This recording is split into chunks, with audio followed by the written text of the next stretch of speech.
नमस्कार दोस्तों। दोस्तों, एचडीएफसी बैंक के क्वार्टर थ्री के नंबर्स आ चुके हैं और इस बार के जो क्वार्टर थ्री के नंबर्स है ना, वो कुछ खास कुछ अलग इसलिए होने वाले हैं दोस्तों, क्योंकि इस बार हमको पिछली बार जो आप कह सकते हैं रिजल्ट आए थे, जहां पे कंबाइंड एचडीएफसी बैंक और एचडीएफसी लिमिटेड का आप कह सकते हैं मिला करके जो रिजल्ट आया था, उसके समय में हमारे पास किसी भी और कह सकते हैं क्वार्टरली नंबर्स कह लीजिए नहीं था कंपेयर करने का। बट इस बार जो नंबर्स आएंगे हमारे लिए कंपेयर करने के लिए पिछला क्वार्टर यानी सितंबर क्वार्टर रहेगा और कुछ बहुत बहुत विशेष चीज है जो हमें यहाँ पे चर्चा करनी होगी। मैं कोई बहुत लंबा वीडियो नहीं बनाऊंगा, क्विक एनालिसिस का ही वीडियो होगा। बट इसके बाद दोस्तों, जो आपको पता है, मैं एक करके स्टॉक्स में जो कंप्लीट एनालिसिस के वीडियो लेकर के आता हूं, उस समय हर एक चीज पे चर्चा करेंगे दोस्तों। तो रिजल्ट सीधा लेके चलते हैं रिजल्ट की तरफ, ठीक है। सबसे पहले दोस्तों देखिएगा, तो यहां पे जो नंबर्स है ना, वो ध्यान दीजिएगा, वो नंबर्स करोड़ में दिए हुए हैं दोस्तों, ठीक है। नंबर्स जो हैं वो करोड़ों में दिए हुए हैं, दो नंबर्स जो हैं वो करोड़ में दिए हैं, ठीक है। तो ये एक अच्छी चीज है। तो अब सबसे पहले चलते हैं भाई इंटरेस्ट अर्न में, यानी किस तरह आपने जो आप कह सकते हैं इंटरेस्ट है वो कमाया है। तो इसको हम इस बार छोड़ते हैं दोस्तों, क्योंकि इस बिना मिलावट की तो हमको नहीं देख सकते, तो हमें क्वार्टर ऑन क्वार्टर बेस पे इसको देखेंगे। तो आप देखें पिछले क्वार्टर में जो नंबर थे, ठीक है, 67,698 करोड़ रुपीस, अब वो बढ़ करके 70,582.61 करोड़ हो गए हैं टोटल इंटरेस्ट अर्न। यानी क्वार्टर ऑन क्वार्टर आप देखेंगे तो जी हाँ, जंप तो है, ठीक है। अब इंटरेस्ट से कितना पैसा कमाया है ऑन एडवांसेस बिल्स में, इसके थ्रू 56,772 करोड़, जो एक क्वार्टर पहले आप देखेंगे तो 54,294 करोड़, यानी यहां पर आपको जंप हुआ है। अब इन्वेस्टमेंट से कितनी इनकम मिली है आपको, तो भाई वो मिली है 12,215 करोड़, जो एक क्वार्टर पहले 11,639 करोड़ था। यहां एक शानदार जंप है। अब भैया interest on balance with RBI, जो आरबीआई के पास और जो अदर इंटर बैंक फंड्स थे उनके थ्रू कितना पैसा कमाया आपने, 376 करोड़। और देखिए पिछले क्वार्टर के 412 करोड़ से यहां पे साफ साफ कमी देखने को मिल रही है। बात करें अदर्स की तो 1218 करोड़ है, जो एक क्वार्टर पहले आप कह सकते हैं 1351 करोड़ था। तो यहां पर भी आपकी कमी आई है। अब बात कर लेते हैं अदर इनकम की। और देखिए, मैं हमेशा बार बार कहता हूं, अदर इनकम को मत छोड़ा कीजिए। ये आने वाले समय में और लगातार बढ़ती हुई, ये आप कह सकते हैं एरिया है जहां पर हर क्वार्टर में सिर्फ बढ़ता हुआ नंबर आपको दिखाई देगा।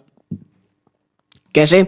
आप देखें अदर इनकम को, तो पिछले क्वार्टर में ये आप कह सकते हैं 78,406 करोड़ रुपीस था दोस्तों, ठीक है। 78,406 करोड़ था, जो अब बढ़ करके 81,719 करोड़ हो गया है, ठीक है। और यहां पे आप देखेंगे तो ऑपरेटिंग ये चीजों लेकर के, तो टोटल इनकम, माफ कीजिएगा, टोटल इनकम है। वही सोच रहा था कि भैया 81,000 से अदर इनकम कहां से आ जाएगी, ठीक है।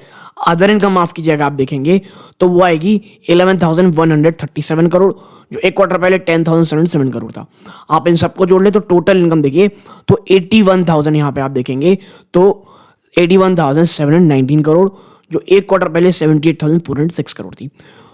तो आपकी इनकम में बढ़ोतरी हुई है, नो डाउट, ठीक है। लेकिन देखिए, इस बार के क्वार्टरली नंबर्स ना सिर्फ इनकम के थ्रू आप खुश नहीं हो सकते, आपको जो बहुत सारी चीजें प्राइवेट बैंक की वो देखनी जरूरी है। अब भैया इंटरेस्ट कमाने के लिए खर्चा कितना किया आपने, 42,111 करोड़ रुपीस, जो एक क्वार्टर पहले 40,313 करोड़ था। यहां पर जंप आया है। ऑपरेटिंग एक्सपेंसेस क्या रहे हैं, 15,961 करोड़, जो एक क्वार्टर पहले 15,399 करोड़ थे, ठीक है। और ऑपरेटिंग एक्सपेंस टोटल में क्या रहता है भैया, एम्प्लॉय एक्सपेंसेस और ऑपरेटिंग एक्सपेंसेस जो रहते हैं, ठीक है।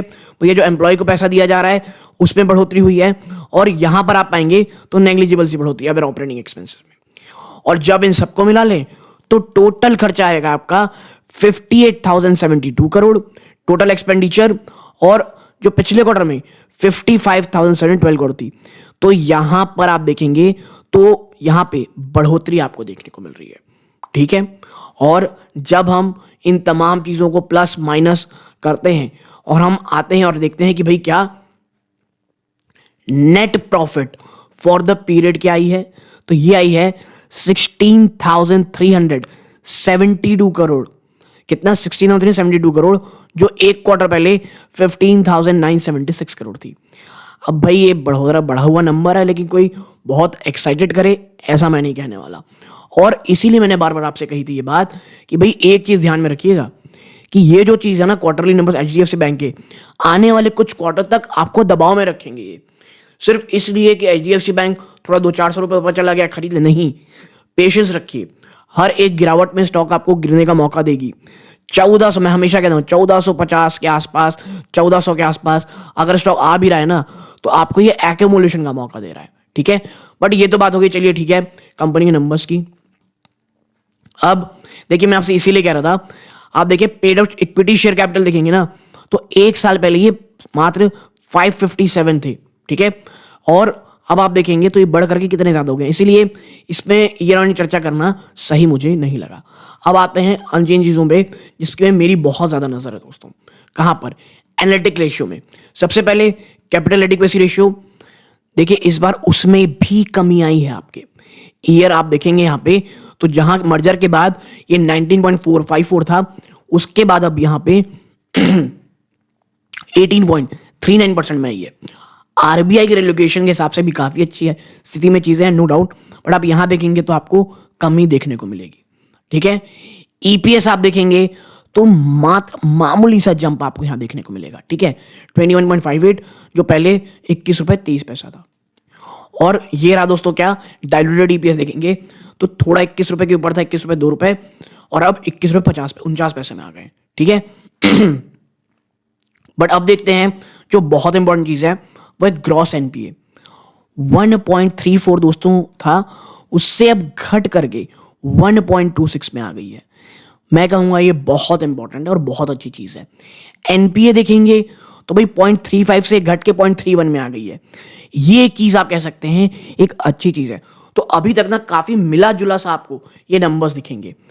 अब देखिए total debt to total assets, ये आप देखेंगे ना, तो यार ये जहां आप देखें एक साल पहले 9.18 था और मर्जर के बाद 20.98 था। मेरा मानता है इसको अगर ये घटता ना दोस्तों 20.98, तो काफी मुझे मजा आता कि टोटल डेट टू एसेट में आपके अब 21% से ऊपर आपका जो है वो टोटल डेट टू एसेट हो गया है। और ये मैं बता दूं आपको बिल्कुल भी अच्छा नहीं है यार, बिल्कुल भी, ठीक है। तो मैं ये कहूंगा कई फ्रंट पे कंपनी ने अच्छा किया है, कहीं पे इश्यूज हैं। अब कल बाजार को लेकर के मुझे लगता है यार, देखिए एचडीएफसी बैंक में एक तो चीज है, मैं एक चीज क्लियर बहुत समय से बोल रहा हूं, ये बाय ऑन डिप्स का स्टॉक होने वाला है। और मर्ज बैलेंस शीट के बाद आपको थोड़े 1-2 क्वार्टर और प्रॉब्लम देखने को मिलेगी। मतलब एक आप कह सकते हैं 1 क्वार्टर हो गया, आने वाले 1 से 2 क्वार्टर और शायद आपको देखने को मिले, ठीक है। अब बात कर लेते हैं कि कहां से कैसा बिजनेस है। तो देखिए सबसे पहले ट्रेजरी, ये यहां पे देखें तो 15,897 करोड़ से घट करके, जी हाँ, ट्रेजरी से बिजनेस आपको कम मिला है, 14,664 हो गया है। रिटेल बैंकिंग आप देखेंगे, रिटेल बैंकिंग से अगर आप यहां पे देखेंगे तो ये कितना रहा है दोस्तों, 60,859 करोड़, जो अब जंप होकर के यहां से काफी अच्छा जंप है रिटेल बैंकिंग में, 64,774 करोड़ हो गया है, which is great. Wholesale banking में जंप है, लेकिन देखिए रिटेल में काफी शानदार जंप देखने को मिल रहा है और ये काफी पॉजिटिव चीज है दोस्तों, ठीक है। तो अब देखिए रिटेल में वापस से फोकस अच्छा हो रहा है कंपनी का, वहां से अच्छा जंप देखने को मिला है। आने वाले समय कैसे होगा ये देखेंगे दोस्तों, लेकिन इसके ऊपर एक कंप्लीट एनालिसिस का वीडियो, जैसे मैंने पहले बोला, मैं लेकर के आऊंगा दोस्तों। यहां पर एक क्विक एनालिसिस चर्चा करनी थी। मुझे ही लगता है मिले जुले से नंबर्स हैं, स्टॉक ऑलरेडी थोड़ा भागा हुआ है तो शायद गिरावट देखने को मिले। बट जैसा मैं हमेशा कहता हूं 1400 के आसपास अगर वापस से आता है स्टॉक, मेरे लिए एक एक्यूमुलेशन चांस होगा। आपको क्या करना है, प्लीज कोई भी पोजीशन बनाएं, अपने वित्तीय सलाहकार से सलाह जरूर लीजिएगा दोस्तों। और देखिए एचडीएफसी बैंक ऐसा बैंक तो है नहीं जिसमें आप तुरंत थोड़ी भी गिरावट हो 100-200 रुपए की तो आप बेच दें। ये एक लॉन्ग टर्म बेट है दोस्तों, ठीक है, एक लॉन्ग टर्म बेट है और बाय ऑन डिप्स एक्यूमुलेट करना है आने वाले। देखिए ये तो खैर कॉफी कैन पोर्टफोलियो का स्टॉक है, मैं हमेशा कहता हूं कोई भी बड़ी गिरावट मात्र और मात्र बाइंग अपॉर्चुनिटी होती है, कोई भी बड़ी गिरावट एक्यूमुलेशन की होती है। लॉन्ग टर्म इन्वेस्टर्स के लिए अगर गिरावट होती है तो एक अच्छा चांस होगा। और खैर जो निवेशक पिछले बार के क्वार्टरली नंबर्स देखे होंगे या एचडीएफसी बैंक है, मेरे वीडियोस देख रहे होंगे, उनको पता होगा मैं एचडीएफसी बैंक में कभी भी ऐसा नहीं होता कि खरीदे मत ये शेयर भाग जाएगा। मुझे पता है 2 से 3 क्वार्टर से अभी आप कह सकते हैं पटरी में आने में लगेंगे, और वो चीज पटरी में आ रही है, दिख रहा है इन नंबर्स में। ठीक है, तो मैं कहूंगा कुछ पॉजिटिव है, कुछ नेगेटिव है। अब ये बाजार के ऊपर है कि भैया बाजार उसे किस तरह लेता है। ऑलरेडी थोड़ा बहुत स्टॉक भाग चुका है, तो मेरे हिसाब से कोई बहुत बड़ा क्रैश हो नहीं लगता, लेकिन हाँ एक बार गिरावट थोड़ी बहुत होते आपको जरूर दिखाई देगी। तो आप यहां तक जुड़े रहे, बहुत बहुत धन्यवाद। ये इस वीडियो का अंत है। जय हिंद।